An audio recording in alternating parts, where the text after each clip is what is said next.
హృదయపూర్వకంగా నమస్కారం. ఇక్కడ కూర్చుని మీ ముందు కూర్చుని రెండు ముక్కలు మాట్లాడే అవకాశం ఇచ్చిన వారు ఎవరు? మాస్టర్ గారు. జీవితంలో మాస్టర్ గారు అనేవారు పరిచయం అవ్వడం మా అదృష్టం. మేము మాస్టర్ గారికి దురదృష్టాలు లేవు. ఇది మా మాటలో చెప్పాలంటే మేము ఆయనకి పరిచయం కావడం ఆయన దురదృష్టం. ఎందుకు ఇట్లా అంటున్నాను, మాస్టర్ గారు చెప్పిన మాట ఆధారంగానే మీకు చెప్తాను. బాబాకి మధ్యాహ్నం పూట భోజనం అయిన తర్వాత తెర వేసేసేవాడు. బండ మీద కూర్చుంటే బాబా నాణ్యాలు, సంచిలోంచి నాణ్యాలు తీసి ఒక్కొక్కటి రుద్దుతూ ఇది నానాది, ఇది కాకాది అంటూ ఉండేవాడు.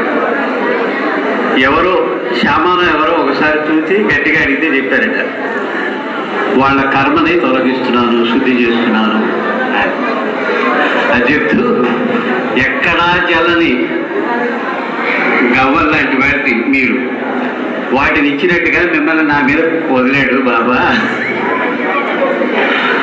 ఏమి చేసినా మీరు మారేలాగా లేరు అనేసి. అయితే ఏం చేయదలుచుకున్నారు సార్ అన్నది. ఎందుకంటే చాలా వెటకారంగా మాస్టర్ గారు అన్నమాట. సృష్టిలో దేన్నైనా ఏ విధంగా అయినా మార్చగలిగే సామర్థ్యం బాబాకు ఉందే, అది అనంతం. దాన్ని మించిన సామర్థ్యం అంటే మాది ఎందులో మారకుండా ఉండడం. మరి అట్లాంటి బిరుదు మాకు ఇచ్చారు కదా. ఇప్పుడు బాబా మమ్మల్ని మీకు అంటగట్టారు అన్నారు. ఏం చేయదలుచుకున్నారు? మేము మారడం లేదు కదా. నీకని సమాధానం చెప్పాల్సిందే ఆయనకి. అదే సార్ ఏం చెప్తారు, పనికొచ్చేలాగా తయారు చేసి ఆయనకి అప్పగించాల్సిన బాధ్యత నాది. నేను కాదు కదా సార్, నాకు రాక తప్పదు. ఆయన అప్పగించిన బాధ్యత మా విలువ కాదు అక్కడ. ఆయన అప్పగించిన బాధ్యత తయారయ్యే కాసులాగా తయారు చేసి ఆయనకి అప్పగించాల్సిన బాధ్యత ఆయన అప్పగించింది అన్నారు. అదొక్కటి చాలదు. మమ్మల్ని ఎవరేమి విమర్శించుకున్నా మాకేం అనిపించకపోవడానికి కారణం అదొక్కటే. ఇక అసలు విషయానికి ఏదో ఫలాన్ని మాట్లాడమన్నారు కానీ మాట్లాడక తప్పదు. కానీ 4 సంవత్సరాల నుంచి ఇదే టాపిక్ ఇస్తున్నారు. బహుశా ఇప్పుడు ఎవరు దాని గురించి మాట్లాడతారేమో. గత 3 సమ్మేళనాల్లో కూడాను ఆ టాపిక్ గురించి మాట్లాడే అవకాశం నాకు దక్కల. ఎందుకంటే నాకు ముందు మాట్లాడిన వాళ్ళు మాట్లాడే మాటలు మాలో వాళ్ళే అయినా సరే మమ్మల్ని అందరినీ కూడా గుండు గీచి నిలబెట్టేట్టుగా మాట్లాడారు. ఒక చోట వానర సైన్యం కోతులు అన్నారు. మా బ్యాచ్ మొత్తాన్ని కలిపి ఒకే మాట అన్నారు, వానర సైన్యం కోతులు అని. వానర సైన్యం ఎవరు కనుక నిలబడిందండి? అంతకంటే మాకు పెద్ద బిరుదు అక్కర్లేదు. ఆయన శ్రీరాముడే. ఏ విషయంలో తీసుకోండి, ఆయన శ్రీరాముడే. కనుక ఆయన వెనకున్న వానర సైన్యాన్ని మమ్మల్ని అన్నారు, మీరు కోపంగా అన్నారు, కానీ మీరు మంచి బిరుదు ఇచ్చారు మాకు. ఇట్లా డైవర్ట్ కావాల్సి వచ్చింది. కనీసం ఈసారని ఏమైనా చెప్పగలనేమో చూస్తారు. అసలు సాధన ఎందుకు? భార్య సాధించుకుంటున్నారు చాలు. ఈ సాధన ఏంటి? ఎందుకు? ఏమి చేసి జీవితంలో అనుకున్నది సాధించాలి. నా వద్దండి ఇవన్నీ, దేవుడు దెయ్యాలు ఇవన్నీ నాకెందుకు, హాయిగా గడిచిపోతే చాలు అనేవాళ్లే కదా అండి ఎక్కువ భాగం. దేవుడు లేనిది, దేవుడిని పట్టుకుంది అది సాధ్యం కాదు అన్నది ఖచ్చితంగా ఎవరన్నా ఎక్కడన్నా నిరూపించి చెప్పేసి ఉంటే తప్పదు. నాకు హాయిగా బతకాలంటే దేవుడిని పట్టుకోవాలనేది ఒక ఖచ్చితమైన నిర్ణయం అయితే, అది లేకుండా కూడా ఉన్నవాళ్ళు ఉన్నారు కదా. ఏమి అసలు అర్థం చేసుకోలేని మూర్ఖత్వంలో ఉండి కూడా హాయిగా బతికిన వాళ్ళు ఉన్నారు కదా. మరి ఇంకేంటి?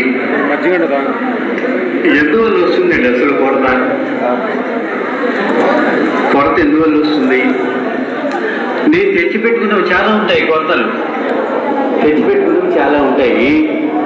పుట్టుకతో వచ్చే కొరత సంగతి మనం ఎప్పుడు ఆలోచించాం. పుట్టుకతో వచ్చే కొరత ఏంటండి? తెలియదు మనకు దాని గురించి. అందువల్లే ఆరాటం అంతా. ఈ ఆరాటంలో ఏదో ప్రయత్నాలు మొదలు పెడతాము, ఎక్కడో ఒక చోట మొదలు పెడతాము. కొంత ప్రయాణం అయిన తర్వాత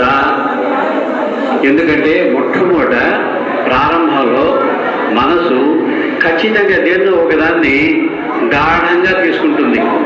దాని నమ్మకం అనొచ్చు, ఇంకేమన్నా అనొచ్చు. నమ్మకం ఒకటే కాదు, తనకు ఏమీ కావాలనేది, తనకు నిజానికి ఏం కావాలనేది మనం స్పష్టంగా అర్థం చేసుకునే లోపలే అతి సూక్ష్మమైన స్థాయిలో మన అంతరంగం ఒక నిర్ణయానికి వస్తుంది. ఆ నిర్ణయాన్ని మనం అర్థం చేసుకోలేము, ఎప్పుడు దాని దగ్గరికి వెళ్ళలేం కనుక దాన్ని మార్చే అవకాశం ఎప్పుడు మనకు రాదు. మా స్నేహితుల్లోనే ఉన్నారు. దావూద్ ఇబ్రహీం తర్వాత అంతటి వాడు కావలసిన వాడు ఉన్నాడు. మాస్టర్ గారి సంపర్కంతో ఏమయ్యాడో మరొకటి విషయం. దావూద్ ఇబ్రహీం అయితే కాదు, మారిపోయింది జీవితం. దేనివల్ల మారిపోయింది? ఎక్కడి నుంచి మొదలుపెట్టాడు? దేనికోసం మొదలుపెట్టాడు? మా కాలేజీలో గురువు షర్ట్ అంటారు. గురువు షర్ట్ అంటే కాషాయ రంగులో టీషర్ట్ లాంటిది ఉంటుంది, ఇలాంటి లాంటిది పొట్టిగా ఉంటుంది, కాషాయ రంగులో ఉంటుంది, దాని మీద ఎంబ్రాయిడరీ పూలు ఉంటాయి. అబ్బాయిలు వేసుకోరు, మామూలుగా వేసుకుంటే అమ్మాయిలు వేసుకుంటారు. ఆ గురువు షర్ట్ లాంటిది వేసుకున్న మొట్టమొదటి వాడు ఆ స్నేహితుడు. ఆ స్థాయి నుంచి మరొక స్థాయికి మారాడు. ఎందువల్ల?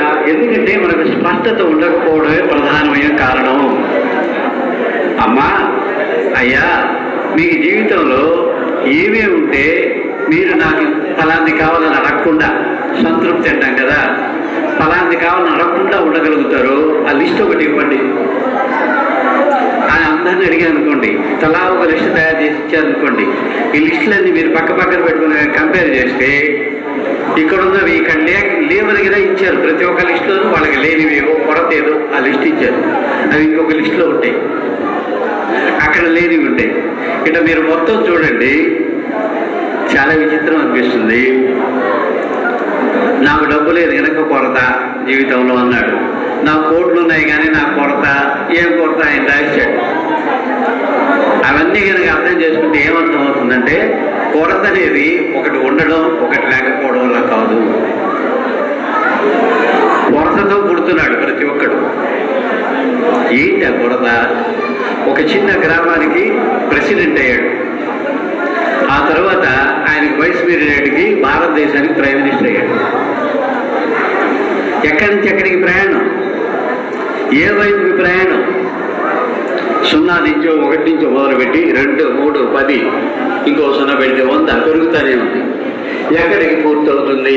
ఎన్ని 0లు ఒకటి పక్కన చేరితే అమ్మయ్య ఇక చాలా ఏది వస్తుంది మనకు తెలియదు. 1000 కోట్లు వెనకేసుకున్న వాళ్ళు, వాళ్ళ ఆరాటం కూడా మనకు తెలియదు. ప్రతిరోజు పేపర్లో చూస్తున్నది. కానీ దేనితో పూర్తవుతుంది? బాహ్యమైన వస్తువులతోనూ వీటితోనూ పూర్తవుదనేది ఇట్లా మీరు కనుక లిస్టు కలెక్ట్ చేసుకుంటే మీకు అర్థమైపోతుంది. మరి ఏంటి అది?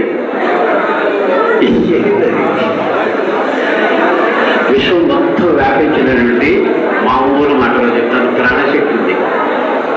విశ్వం మొత్తం వ్యాపించిన ప్రాణశక్తి.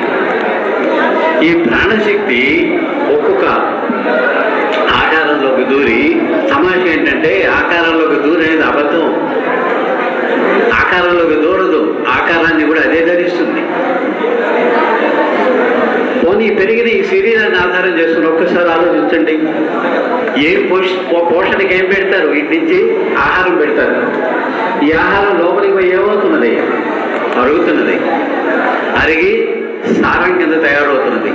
ఈ సారము మన శరీరంలో జరిగే వ్యవహారం ఏది? డాక్టర్లు శుభ్రంగా మీకు చెప్పగలరు. అయినా డాక్టర్లకు కానీ మీకు కానీ తెలిసినా తెలియకపోయినా ఒకటే. మళ్ళీ ఈ మాట ఎందుకు అంటున్నాను? ఈ సారం ఏమవుతున్నదండి? ఇక్కడ ఎముక పదార్థం కింద మారుతున్నది. అందులో ఉండే కాల్షియం ఎముక పదార్థం కింద మారుతున్నది. ఇంకోటి వచ్చి కండరం కింద పదార్థం కింద మారుతున్నది. ఇంకొన్ని రక్తం కింద మారుతున్నాయి. అయ్యా, మామూలు సారం ఇన్ని పదార్థాలు కింద మారడానికి వెనక ఎంత సైన్స్ ఉండాలి? ఎంతమంది శరీరంలో సైంటిస్టులు ఉండాలి? ఎంత జ్ఞానం ఉండాలి? ఎన్ని పరికరాలు ఉండాలి? ఆ పదార్థాన్ని మరొక పదార్థం కింద మార్చడానికి ఎంత ఉండాలి? రెండోది ఏంటి తమాషా? జీవం లేని పదార్థం పొట్టలోకి వెళ్ళి సారం కింద తయారైంది. జీవం లేని పదార్థం వంకాయలు తెచ్చుకుంటాం, జీవం ఉన్న వంకాయలు కోసి తెచ్చుకుంటాం. పోసి నూనె వేసి ఉన్న కాస్తో పోస్తూ ఉంటుందే జీవం, దాన్ని కూడా తీసేసి అప్పుడు తింటాం. జీవం ఉన్న పదార్థాన్నిలో జీవం తీసేసి తిని ఆ జీవం లేని పదార్థంలోంచి జీవాన్ని గుర్తించి ఇన్ని రకాలైన పదార్థాల కింద మారుస్తున్న సామర్థ్యం మీలో లేదా? మీలో లేదా? నాలో లేదా? ఎవరిలో లేదు చెప్పండి. మరి దాంతో మనకి నేరుగా ఏమైనా సంబంధం ఉందా? ఉంటే ఈ మధ్య బంగాళాదుంపలు అరగడం లేదండి. అరగడానికి అంత ముందు ఊరుకునేదే రసాయనం. చెప్పరాదు, నీ శరీరమేగా, చెప్పరాదు కాస్త ఎక్కువ ఊరవే అని వింటుందా? అందుకని అన్న డాక్టర్లకు తెలిసినా మనకి తెలియకపోయినా మనకి తెలిసిన లాభం ఒకటే. ఈ లోపల జరుగుతున్నట్టు ఈ జీవ పరిణామం అంతా ఏదైతే ఉందో దాన్ని జీవం కింద మార్చింది అదే, పోషణ చేస్తున్నది అదే. మన తెలివితేటలు అయితే మాత్రం మనం చెప్పినట్టు జరగాలి, జరగనల్లా. ఇంతెందుకు మాస్టర్ గారు అడిగినట్టు ఇది నా చొక్కా అంటావు కాదు. అవును సార్ నా చొక్కాయే కదా, మీరు కాదుగా. పొగరుగానే ఉండేది మేము మాట్లాడే తీరు. నాదే కదా సార్, మీరేంటి అవుతుంది? నాకు ఇస్తావా అని అడిగితే ఏం చేస్తావు? తీసిచ్చేస్తాను సార్. ఇది నా ఆలోచన అంటున్నావు. నీ ఆలోచన తీసిస్తావా? నాకు తీసివ్వదు. ఇది నా శరీరం అంటున్నావు. అంటే ఏంటి ఇక్కడ మాస్టర్ గారు చెప్తున్నది వెంటనే అర్థం కాదు మాకు. 1కి 4 ప్రశ్నలు వేస్తూ అర్థమయ్యేటట్టుగా చేస్తారు.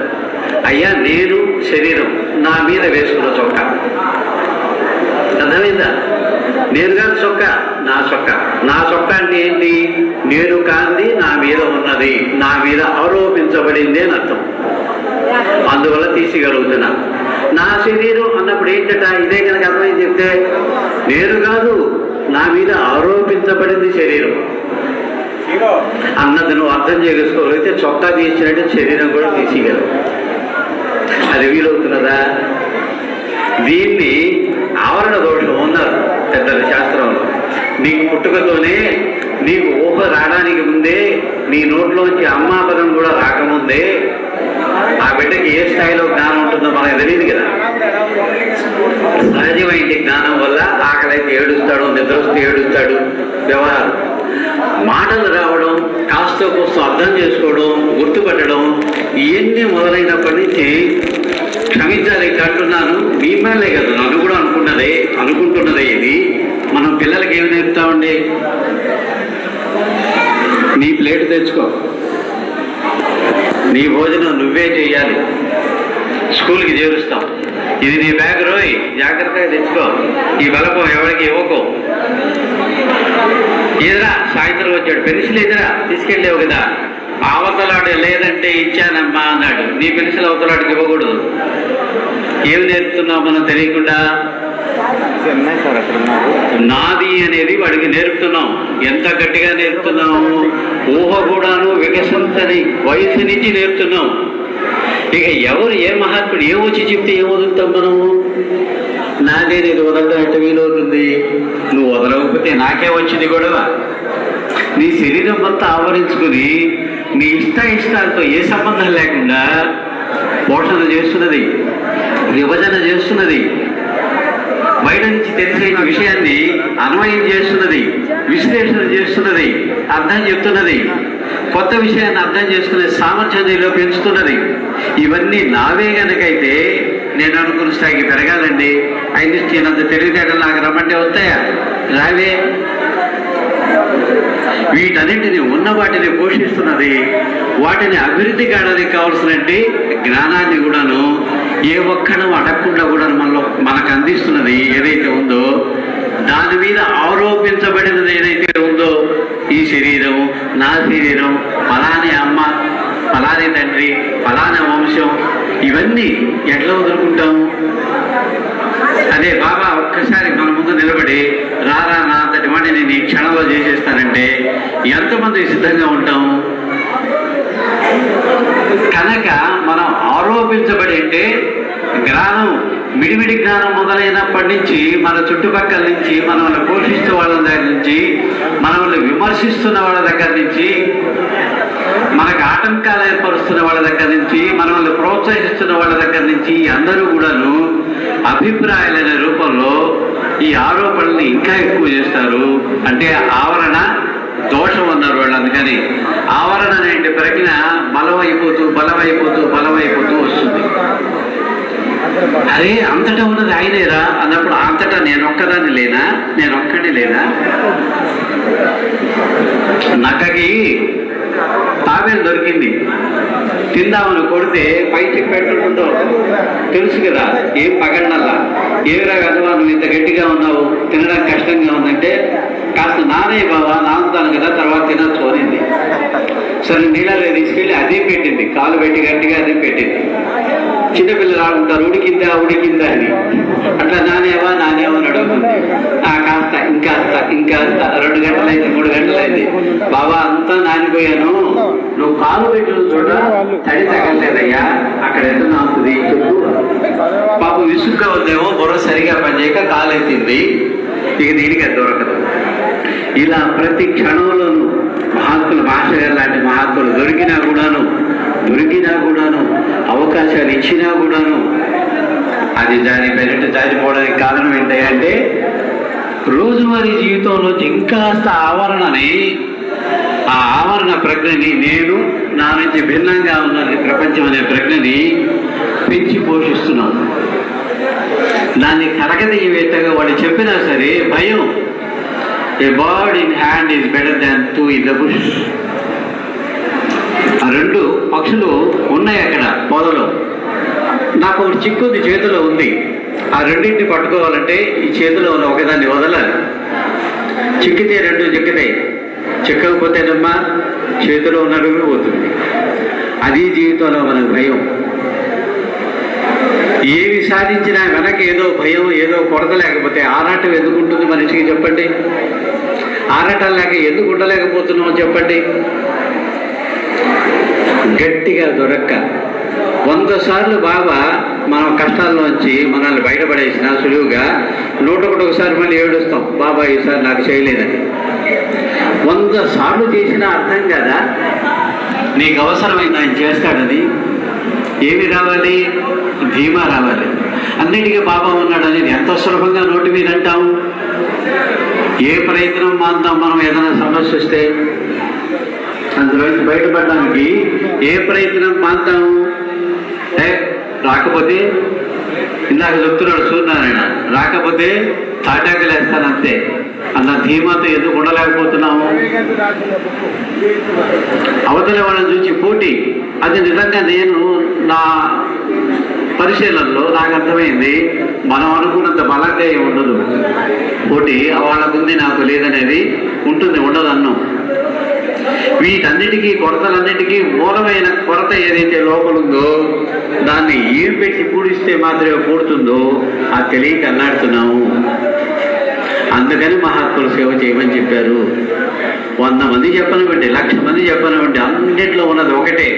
దాన్ని భగవంతుడను, బాబాను, మాస్టర్ గారుని ఏమనకపో, అది ఏమీ అనుకోదు. నువ్వు పొగిడితే ఒప్పదు, నువ్వు పట్టించుకోకపోతే అది అట్లాగే ఉంటుంది. నువ్వు కాకాబడితేనే మాత్రం నీకు సాయం చేస్తుందా? నువ్వు చక్కెర పొగలు పెడితేనే మాత్రం తృప్తి పొందుతుందా? ఈరోజు చక్కెర పొగలు వేసి పెట్టాను స్వామికి, ఎంత తృప్తి కనబడిందో స్వామి మొహంలో. ఈ అమ్మ చేసే చక్కెర పొంగలు తిని సంతోషిద్దామనే యావ ఆయనకి ఎంత ఉండాలో కదా. ఆరాటం ఉండాలి, అయ్యో వారం రోజులైతే చక్కెర పొంగల్ నాకు ఎవరు పెట్టలేదని. దేవుడి పట్ల మనకున్న భావం ఇదైతే ఎట్లా? ఆయన్ని పరచగలిగేంత సామర్థ్యం మనకుంటే ఆయన్ని పట్టుకుని ఊగిరాడాల్సిన అవసరం మనకేంటి? ఆయన మన వెనక తిరగాలి చక్కెర పొంగల్ కోసం. ఎక్కడి నుంచి వచ్చింది ఇదంతా? చక్కెర పొంగలి ఎక్కడి నుంచి వచ్చింది? ప్రకృతిలో నుంచి వచ్చింది. డబ్బులు నేను కొనుక్కున్నానంటే డబ్బులుంటే తయారు చేయరాదు పెసరపప్పు, మట్టి దాంట్లోంచే మొక్క తయారు చేసేది. నువ్వు తయారు చేయరాదు పెసరపప్పు. ఏమి ఇస్తున్నావు మొక్కకి? చారడు నీళ్లు, ఆ మట్టిలో ఉండేటి లవణాలు, సూర్యరశ్మి, గాలి. ఇవి నీకు లేవా? మేధావి కదా. అవన్నింటి పెట్టుకొని చెట్టు తయారు చేసేట్టు కాస్త పెసరపప్పు బియ్యం తయారు చేయరాదు. ఎందుకు వ్యవసాయం ఏంటి గొడవ? దేని పని దానికి ఇచ్చాడు ఆయన, దాని పని చేయాలి. నీకేమిచ్చాడు? ప్రజ్ఞ ఇచ్చాడు. ప్రజ్ఞ అంటే ఏంటి? తెలుస్తున్న దానికి, మాస్టర్ గారు చెప్పిన మాట, తెలుస్తున్న దానికి ఆధారంగా దీనికి పూర్తి వ్యతిరేకమైన లక్షణాలతో ఉండేటిది ఏదైతే ఉందో దాన్ని తెలుసుకునేది ప్రజ్ఞ. మనకేం తెలుస్తుంది? అవతల వాళ్ళు హాయిగా ఏదో నవ్వుతూ మాట్లాడితే చాలా మంచివాడు అనుకుంటాం. ఈ తెలుస్తున్న నవ్వు వెనక లోపల మన పట్ల వాళ్ళకి ఏ ద్వేషభావం ఉందో మనం తెలుసుకోలేమే. ఆ ద్వేషభావాన్ని ఆధారం చేసుకుని వాళ్ళ నవ్వు ఉంటుంది. అది మనం తెలుసుకోలేమే. అంటే మనకు ప్రజ్ఞ ఉన్నట్ట, సరిగా మేలుకున్నట్టు. మంచి నిద్రలో ఉంటే మా సీను వచ్చి మేలుకొలిపాడు, పూర్తి జాగ్రత్త అన్నట్టు తట్టంగా ఉలిక్కిపడ్డా, మంచి నిద్రలో ఉంటాడు. ఆహా, లేపగానే ఉన్నానన్నమాట అనిపించింది. ఈ ఉన్నాను అన్నమాట అనేది అనిపించకపోతే మనం లేవు. మా మిత్రులే ఒకసారి మాస్టర్ గారు ఏదో డిక్టేట్ చేస్తుంటే రాస్తూ ఉన్నారు. అట్లా ఉంది అతను చూపు, కొంచెం పైకే ఉంది చూపు. దేని చూడటం లేదు అతను. అంత దూరం నుంచి ఎట్లా నడుచుంటారు విచిత్రమే. గడప దాటి లోపలికి వస్తూ గడప తట్టుకున్నాడు, నిలదొక్కున్నాడు. చూశారు మాస్టర్ గారు. ఏమిటి నాకు ఆ దృశ్యం గుర్తొస్తే ఇప్పటికీ లోపల నుంచి నవ్వు వస్తుంది. ఏమిటి అన్నారు మాస్టర్ గారు. చూపు కానీ అడిగిన తీరు కానీ ఆయనకి ఎక్కడ లేదు నవ్వుగా ఉంది. సార్ మనం ఉన్నాము సార్, లేకపోతే అడిగింది ఎవరు?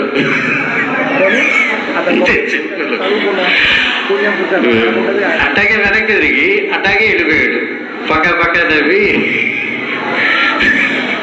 ఏమన్నారు వద్దు కానీ, ఉండకపోతే ఎవడు అడుగుతాడు? సరే నువ్వు రాయి. దాని ఎఫెక్ట్ మరుక్షణం ఉండదు. నాకు ఇప్పటికీ కూడా దాని ఎఫెక్ట్ ఏం లేదు, గుర్తు మాత్రమే ఉందంతే. కనుక అయ్యా ఒకసారి నేను అడిగాను, చెప్తానే ఉన్నారు సార్ మీరు ఎప్పటి నుంచాను, అంతటా ఉన్నది, అంతటికి ఆధారమైంది. విని చెవులు పడిపోతున్నాయి సార్. ఎంత చెప్పినా అర్థమైనట్టే ఉంటుంది. నా నుంచి అంతా వేరేగానే కనబడుతుంది కదా సార్. బుర్రకి ఎంత చెప్పుకున్నా నా నుంచి అంతా వేరేగానే కనిపిస్తుంది కదా సార్. నేను వాళ్ళంటావు, అంతట్లో ఉన్న దాని నుంచి నేను వేరు చేస్తున్నది ఏంటంటావు అన్నారు. నా శరీరం సార్. అంటే నీ శరీరం అంటే చర్మం ఒకటేనా, మిగతా కూడానా అన్నారు. అదే సార్ నా శరీరం అంటే అన్నీ సార్, లోపల ఇంద్రియాలు ఏడ్చో నీకు కనబడుతున్నాయి, అవన్నీ నీకు కనబడుతున్న సంగతి మాట్లాడు. నిజమే సార్, చర్మం ఒక్కటే, అంతకంటే ఏమన్నా కనబడుతున్నాయా? స్పర్శకు తెలియచ్చు గట్టితనం ఎంత. కనబడే దాని గురించి మాట్లాడితే చర్మం ఒకటే, నీ ఆకారం, నీ శరీరం, నేను అనే భావం నువ్వు బలంగా పెట్టుకున్నా ఇంతకాలం మోసుకొస్తున్నవే, చర్మం ఒకటే. అవును సార్, పోనీ మీరు చెప్పినట్టే చర్మం ఒకటే సార్, దీనివల్ల నేను మిగతా దాని నుంచి వేరేగా ఉన్నా స్పష్టంగా తెలుస్తూ ఉంది కదా నాకు అన్నారు. ఊరిని దుబ్బదగా అన్నింట్లో ఉన్నదాన్ని నీకు అతి సమీపంగా తీసుకెళ్ళి కలుపుతున్నది చర్మం కాదు అన్నారు. ఆ చెప్పిన తీరు చాలాసేపు వరకు మాట్లాడలేదు నాకు. ఏమైపోయింది, ఇంతవరకు ఏదైతే నాకు ఆటంకమో అన్నింట్లో ఉన్నదాని వైపుకి మనసును మళ్ళిద్దాం అనుకుంటే, ఈ అనుకుంటున్న మనసుకి బాహ్యంగా ఉండే ఆధారము చొక్కా, శరీరం. ఇంతవరకు మన భావం ఏంటి? చొక్కా నేనే భావం, నా చొక్కా కాదు, నేనే చొక్కా అనే భావం తప్ప తీశారు ఒక్క మాటతో. అంటే ఇప్పుడు లేదని కాదు, చొక్కా నేను అనే భావం ఇప్పుడు ఉంది బాగానే. ఆ క్షణంలో తప్ప తీశారు. చాలాసేపు వరకు అట్టాగా ఉండిపోయారు. ఏదో చిటిగా ఏదో వేస్తే ఉలిక్కిపడ్డారు మళ్ళీ. అది దీన్ని ఏమంటారంటే యుక్తి అంటారు. ఇది అనుభవజ్ఞుల వల్ల మనకు సాగుకోవడానికి ఉపయోగం, సహకారము. నీకు ఏదైతే నీ సాధనకి ఆటంకం అనుకుంటున్నావో దాన్ని చూడాల్సిన ఇది ఉంది, యాంగిల్, దృక్కోణం, అది నీకు మారదు.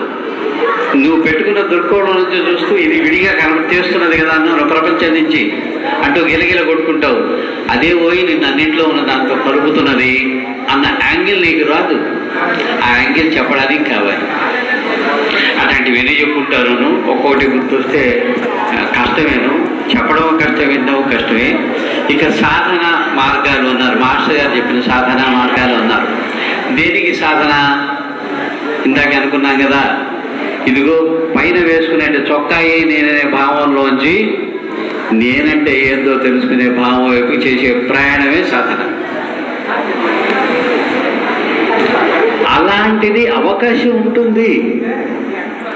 అన్నిట్లో ఉన్నదే నేను అయి ఉండే అవకాశం ఉంటుంది అని మనకు ప్రత్యక్షంగా తెలియాలంటే ఆ స్థాయిలో ఉన్నవాడు చూడాలి, వాళ్ళ దగ్గర కూర్చోవాలి. అందుకని మహాత్ముల దగ్గరికి పొమ్మన్నారు. కాళేశ్వర ఉండేవాళ్ళు చెప్పి పంపించారు మరి మాస్టర్ గారు, పోయి మూర్తి మాంసం పెడితే తినాలి, దంగమంటుంది అనమాట వినంగానే. సిగరెట్ ఇస్తే తాగాలి. ఓహో అనుకున్నా, చెప్తున్నాను కదా. సారా పోస్తే తాగాలి. అమ్మయ్య, జీవితంలో ఒకసారిన రుచి తెలుస్తుంది అనుకున్నా. ఏది చెప్తే చేయాలి, అలా పెట్టుకుని పో మనసు. నేను సారా తెప్పించాను నా చేత. ఆయన ఒక చుక్కదాలా, నాకు ఒక చుక్క పోయేలా మొత్తం మెట్లో పోసి సిగరెట్ తెమ్మన్నారు. ఒక్కడి తెచ్చా, చేతులు పట్టుకొని నన్ను ఏకని ప్యాకెట్లో జా ప్యాకెట్ మొత్తం తెచ్చిచ్చా, ఇచ్చాను. ఇవి సరే చిన్న చిన్న పక్కన పెడతాం. ఆ రోజు మనసునంటే స్థితి ఇప్పటికీ గుర్తే. చాలాసేపటి తర్వాత ఆయన ఉచ్చలు పోసి తడిచిపోయిన నేల తడిగా ఉంది. అక్కడ కూర్చున్నాడు. నన్ను బయట అన్నారు. చూస్తే ఉచ్చతో తడిచిపోయింది నేల. అప్పటికి జాగ్రత్తగా లుంగి కట్టుకుపోయా. మాస్టర్ గారు ముందే చెప్పుకున్నారు కనుక లుంగి కట్టుకుపోయా. అటు ఇటు చూసి అక్కడ సిమెంట్ వేసింది. లోపల కాళ్ళు వెళ్ళడానికి సిమెంట్ వేసినారు. చెప్తా దాని మీద కూర్చున్నారు. బయట అంతా ఒక 5-6 సెకండ్ల గిల్ల కొట్టుకున్నా. 5-6 సెకండ్లు ఒక సంవత్సరం అంతా గిల్ల కొట్టుకున్నా. మాస్టర్ గారు లోపల చెప్తున్నారు. చెప్పింది చేసి చుట్టూ వెళ్ళమన్నారు. ఆయన చెప్పిన తర్వాత ఏంది నాకు తక్కువది కూర్చున్నా. మరో క్షణం పోయింది మనసులో. 1 గంటన్నర ఎంతో అయిన తర్వాత చూస్తే మా చుట్టూ చాలా మంది జనం రౌండ్గా దడిలాగా నిలబడి ఉన్నారు. నా కంటితో చూస్తుంటే ఎట్టుందంటే ఇలా చేయబెట్టి అవతలకి వెళ్ళిపోద్ది వాళ్ళలోంచి అనిపించింది. ఎక్కడ తీసుకుని ఎట్లా పెట్టేశాడు మనసుని పెట్టేశాడు. ఈ ఆట సాయంత్రం 6:30-7 మొదలైతే రాత్రి 11:30 దాకా కంటిన్యూ అయింది. నాకు భయంగా ఉంది. భయంలోంచి బయట రాలేను. అది మహర్షి చెప్తారు. మనసును వదిలేస్తే ఎక్కడికో పోయి పడ్డప్పుడు ఐ హ్యావ్ దట్ అంటామంట. నాకు ఎక్స్పీరియన్స్ వచ్చిందంటామంట. No, that is not correct expression. It has us. గురుకృప, భగవత్ కృప అంటామే. It has us. అది మనల్ని పట్టుకోవడానికి కావాల్సినటువంటి అర్హతని మనం పొందడానికి చేసేది ఏదైనా సాధన. ఒకటే అనే తత్వం వైపు నిన్ను మళ్ళించేది ఏదైనా సరే అది సాధన, అది ధర్మము అన్నారు మాస్టర్ గారు. దాని నుంచి నిన్ను పక్కగా నెట్టేది ఏదైనా సరే అధర్మం, నీకు అనవసరం. దాంతో ద్వైతీభావం వైపుకి మళ్ళించేది ఏదైనా సరే పణంగా పెట్టేయడానికి వదిలిపోయడమే. దాని వైపు తిప్పేది ఒక్కటే సాధన అన్నారు. ఇంత దీర్ఘంగా, ఇంత గాఢంగా, ఇంత లోతుగా, గట్టిగా పట్టుకుని చేయడానికి ఎందుకు అబద్ధం? మనం సిద్ధంగా ఉన్నామా?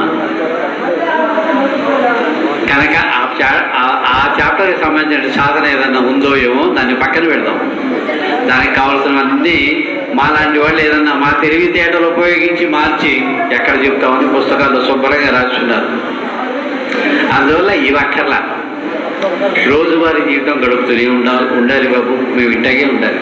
కాకపోతే నువ్వు ఇందాకన్నావే 100 సార్లు అయినా ఇబ్బందుల్లోంచి బయటపడేసిన 101సారి మళ్ళీ శంక వస్తున్నది.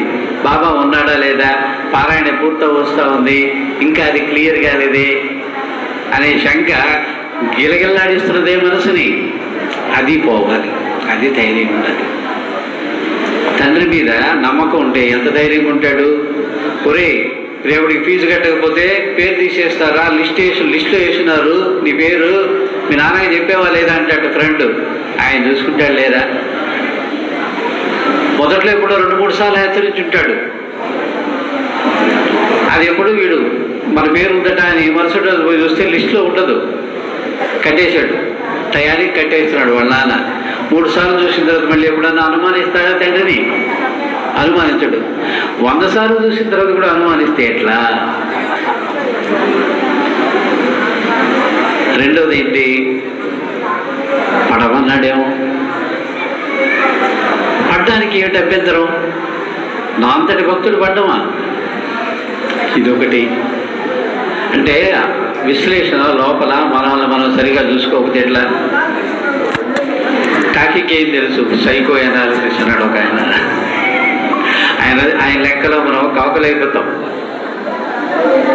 మనలో జరిగేదే మనం అర్థం చేసుకోలేకపోతే అవతల వాళ్ళ గురించి మనం ఏం అంచనా వేసి చెప్తాము?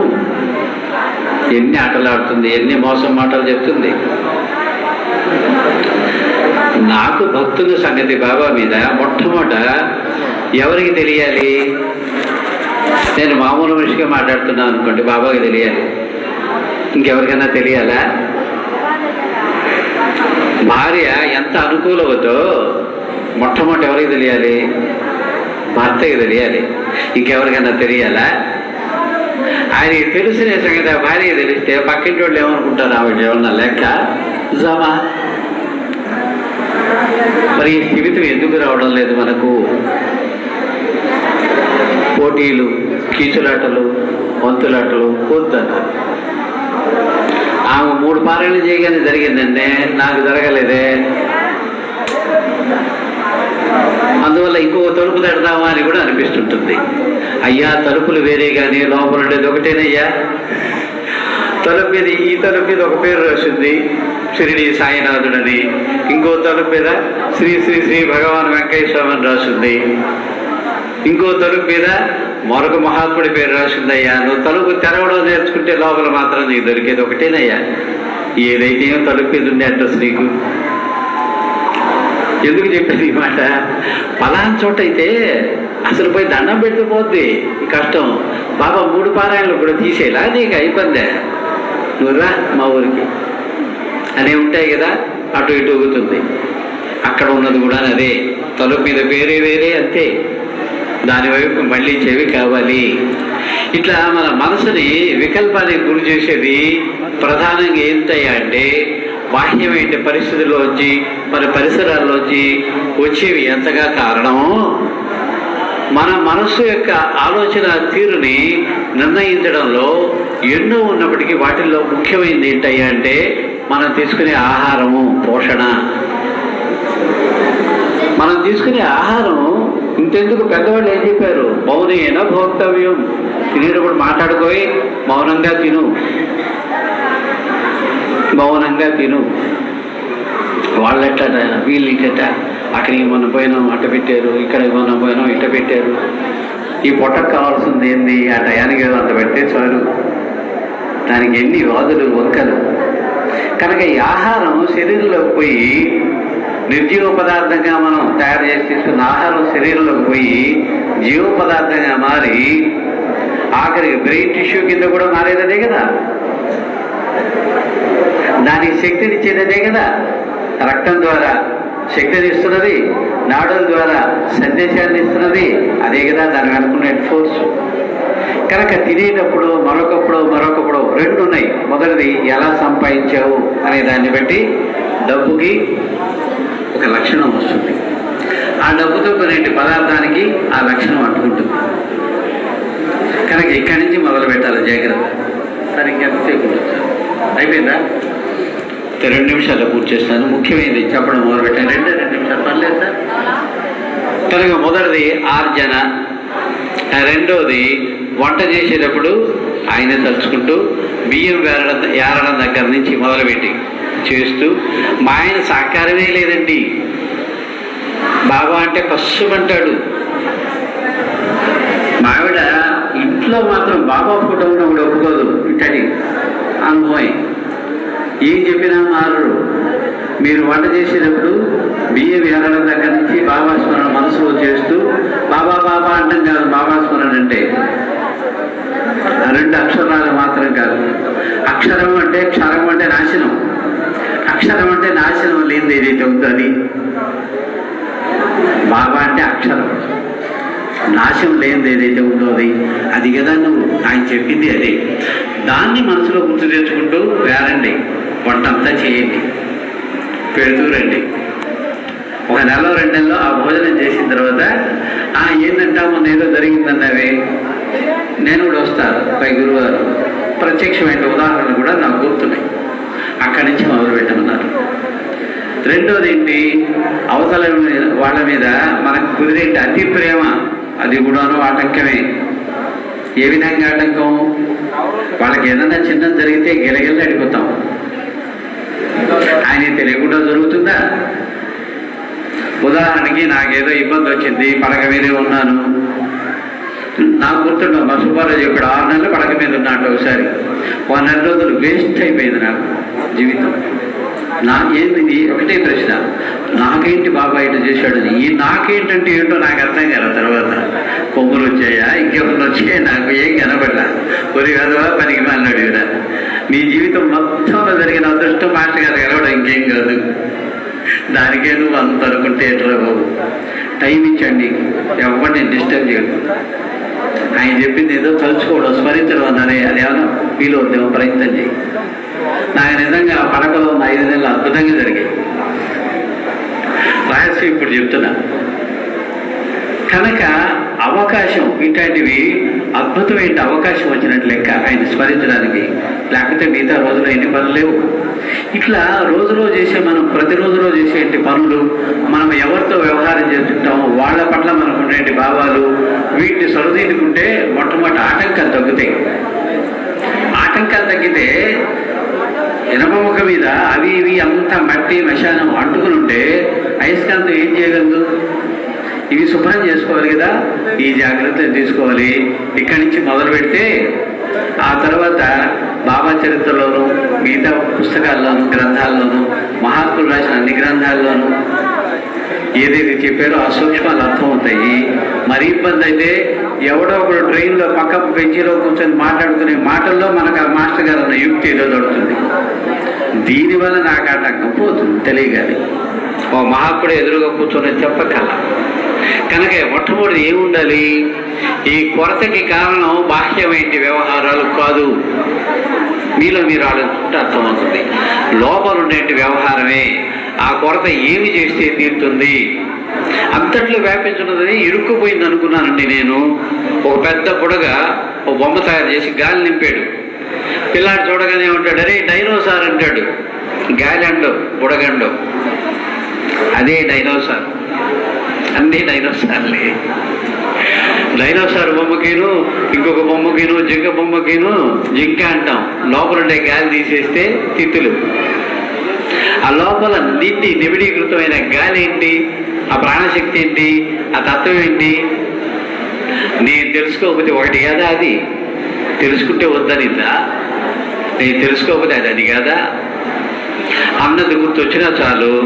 దాని వైపుకి నడవడానికి ఉపయోగించే ప్రతి ఒక్కదాన్ని ఉపయోగించుకోవడమే అదే సాధన. ఎప్పుడు వీలవుతుందంటే దాని మీద అంతా ఆతృత ఉంటే, కావాలని కోరుకుంటే. సంవత్సరం రోజుల లోపల ₹1,00,000 వెనకేయాలని గట్టి సంకల్పం వస్తే ఏం చేస్తాము?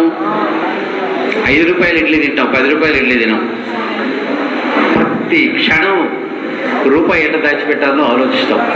అవసరాన్ని వదులుకోం. అవసరం యొక్క విలువను తగ్గిస్తూ ఎక్కువ దాచుకుంటాం.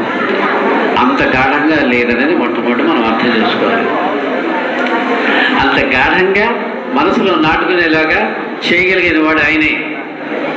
అడగడానికి ఎందుకు చదువుతున్నాము ఆలోచించండి. అంత గాఢమే ఏంటి? లోపల తపన నాకు ఏర్పాటు చేయని అడిగితే వెంటనే చేస్తాడు. తట్టుకోవడం కష్టం. ఏం తట్టుకోవడం కష్టం? మళ్ళీ ఆయన ఏదో బయటేస్తాడు. ఈ ధైర్యం మొట్టమొదటి వస్తే సాధన తెలియక కాదు, అందరికీ తెలుసు. కొనసాగించడానికి ఉన్నట్టు జంక్ ఏదైతే ఉందో, చేతిలో ఉంటే ఒక పక్షి కూడా పోతుందేమో, 2 పక్షుల కోసం ప్రయత్నిస్తేనే జంక్ ఏదైతే ఉందో దాన్ని వదలడానికి ఏం చేయాలనో ఎవరికి వాళ్ళకే తెలుసు ఉపాయము. అక్కడి నుంచి సాధన మొదలవుతుంది. భగవతత్వ అనుభూతి అయిందే మాస్టర్ గారికి. ఆ తర్వాత చేసిందే నేను సాధన అని చెప్పారు మాస్టర్ గారు. ఇంత లోపల చేసే సాధనే కాదట, పరికరాలు ఏరు చూడబట. మనం ప్రాణాయామాలు ధ్యానాలు ఇవన్నీ సాధన అనుకుంటుంటాము. సాధన చేయడానికి కావాల్సిన అర్హత మనసుకు శరీరానికి రావడానికి పడే పాట్లు అని చెప్పారు. అది సత్యము. అవకాశం ఇచ్చిన అందరికీను, ఈ అందరి రూపాయలు ఉన్నట్టు ఆ భగవంతునికిను కృతజ్ఞతలు నమస్కారాలు చెప్పుకుంటూ